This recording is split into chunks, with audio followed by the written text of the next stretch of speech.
Bismillahirrahmanirrahim. Assalamualaikum warahmatullahi wabarakatuh. Alhamdulillahi rabbil alamin. Wassalatu wassalamu ala ashrafil anbiya'i wal mursalin. Nabiyina Muhammadin wa ala alihi wa ashabihi wa man tabi'ahum bi ihsanin ila yaumiddin, amma ba'd.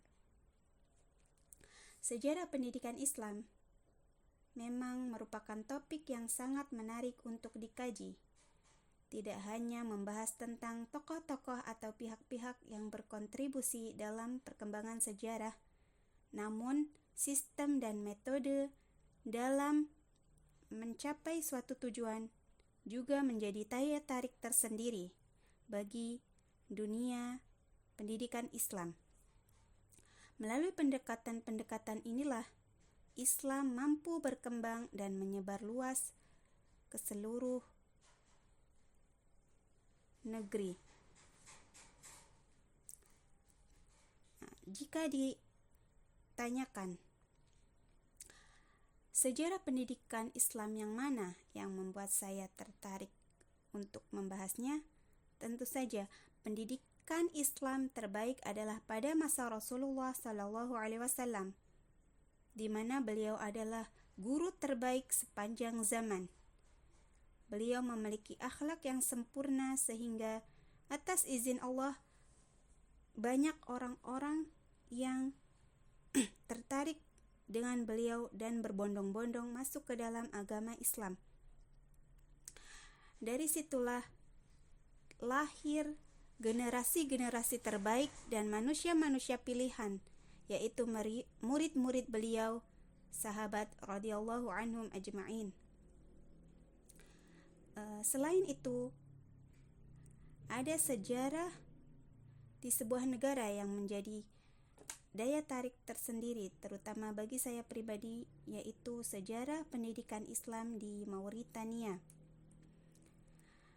di mana Mauritania adalah sebuah negara di kawasan Afrika Barat yang menjadi salah satu wilayah yang memiliki kontribusi yang signifikan dalam perkembangan pendidikan Islam, terutama di kawasan Afrika Barat.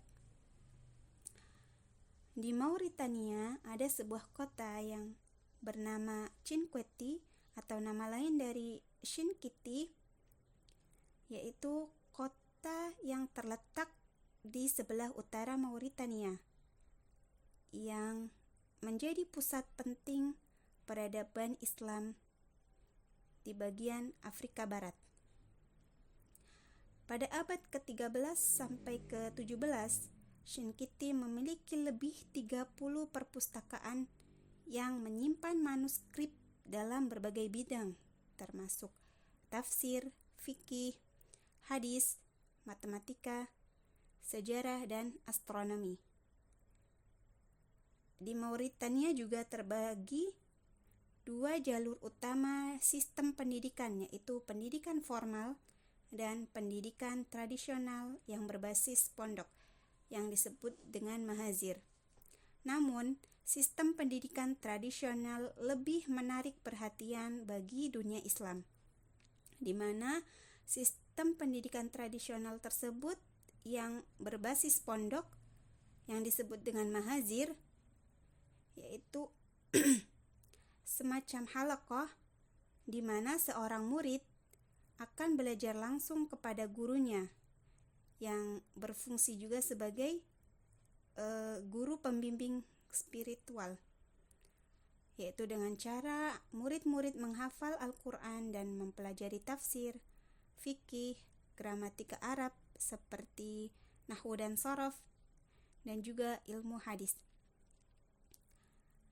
Yang menjadi daya tarik tersendiri bagi saya pribadi, juga bagi dunia Islam, yaitu metode mereka yang unik, yaitu dengan penggunaan lauh, yaitu semacam papan kayu yang berukuran panjang sekitar 40-45 cm dan lebar sekitar 20-25 cm. Dan dengan lauh tersebut atau papan kayu tersebut, murid-murid akan menulis dan menyalin teks hafalan seperti Al-Quran maupun pelajaran ditulis secara langsung dengan tangan di lauh tersebut.